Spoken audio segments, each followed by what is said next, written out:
안녕하세요. 문신 지우는 피부과 전문의 김재민 원장입니다. 문신 지우는 방법에는 여러 가지가 있는데, 일단은 문신을 지운다는 것을 문신을 안 보이게 하는 방법들을 의미하는 거라고 생각합니다. 문신을 가장 안 보이게 할 수 있는 가장 쉬운 방법은 화장이라고 생각합니다. 만약에 이제 급하게 가야 되는데 문신을 가리거나 그려야 될 일이 있으면은 컨실러 같은 등을 이용해 화장을 하거나, 실제로도 중요한 일정이 있을 때 화장 등을 통해서 지우는 경우도 있는 것 같고요. 그 다음에 이제 문신 제거를 위해서 하는 방법으로는 당연히 레이저 치료가 가장 첫 번째로 있을 것 같고, 그 이외로 수술적인 치료, 이제 절개를 해서 문신한 부분을 떼는 치료가 있을 것 같습니다. 그리고 마지막으로는 이제 문신이 있는 곳에 새로운 문신을 덮음으로써 원래 있는 문신을 없애는 새로운 문신 리터치하는 방법도 문신을 지우는 방법 중에 하나라고 보시면 될 것 같습니다.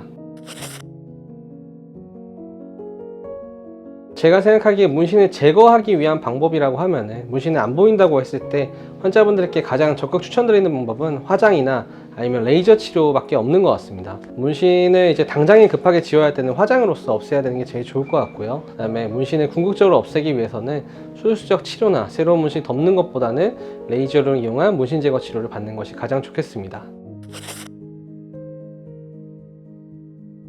요새 특수기법에 대한 이야기들이 많이 나오고, 실제로도 외부의 논문들도 많이 나오고 있는 것 같습니다. 저도 이런 특수기법들에 대한 관심을 많이 갖고 공부를 많이 해보고 있는데요. 특수기법이라고 하면은 과거에서부터 생각해 봤을 때 이제 문신을 지우는 횟수가 너무 많이 필요하기 때문에 그 횟수를 낮추기 위해, 병원에 방문하는 횟수를 줄이기 위한 이렇게 고안된 방법이라고 생각하시면 될 것 같습니다. 말인즉슨 이제 한 번에 오셨을 때 치료를 2번, 3번, 많게는 4번 정도까지 진행을 한다는 건데요. 이렇게 치료를 하는 방법은 이제 문신의 레이저를 조사하고 나서 열로 인해 발생한 버블이 또 다른 레이저 조사에 대한 어떤 효과를 막기 때문에 이러한 버블을 제거해주는 방법을 택하게 됩니다. 과거에 했던 방법은 시간을 오랫동안 놔두면서 버블이 없어지기를 기다렸던 방법이 하나가 있고요. 요즘은 이제 특수한 이 버블을 잡아먹는 약물들을 도포하여 버블을 빼주고 바로 조사 치료를 하는 방법들이 있겠습니다. 하지만 이러한 방법들, 여러 번 조사하는 방법들은 상대적으로 부작용이나 이런 것들에 대한 가능성이 조금은 높다고 볼 수가 있겠습니다. 파워를 잘 조절하면서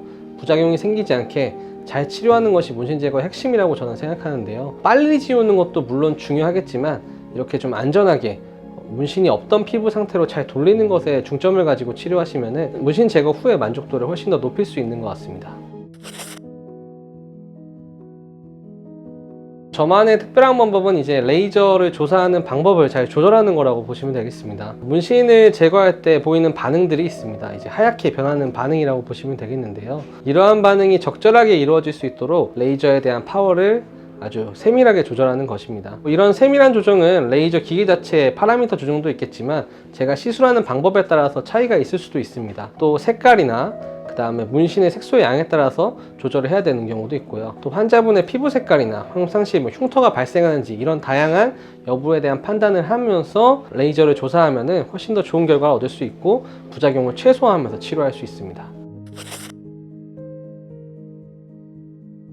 문신 제거 고민하시는 분들은 이제 당연히 여러 가지 문신 병원 제거 병원에서 많이 찾아보실 텐데, 레이저 기기도 비슷비슷하고 치료 효과도 비슷비슷하고, 그래서 포트폴리오나 이런 것들을 보시면서 방문하시는 경우가 많은 것 같습니다. 가장 중요한 것은 문신 제거 후의 상태라고 저는 생각을 합니다. 문신 제거 후가 이제 상태가 결과가 좋아야 문신이 있을 때와 없을 때를 비교했을 때 결과가 훨씬 더 잘 보이게 되고, 만약에 이제 문신이 너무 세게 지워지게 되면서 흉터나 이런 것들이 많이 남게 되면은 문신이 있을 때보다도 오히려 좀 안 좋은 미용적인 결과를 낳을 수도 있습니다. 이렇게 좀 세밀하게 조절하는 병원에서 치료를 받으시게 되면은 문신 제거 후에 훨씬 더 좋은 결과를 나타낼 수가 있고, 피부과 전문의로서 문신 제거 후에 발생하는 부작용들을 꾸준히 관리할 수 있는, 흉터 치료도 겸할 수 있는 병원에서 하신다고 하면은 훨씬 더 좋은 결과를 얻을 수 있을 거라고 생각합니다. 잘 고민해 보시고요, 좋은 병원을 잘 선택하시면 좋겠습니다. 지금까지 문신 지우는 피부과 전문의 김재민 원장이었습니다. 감사합니다.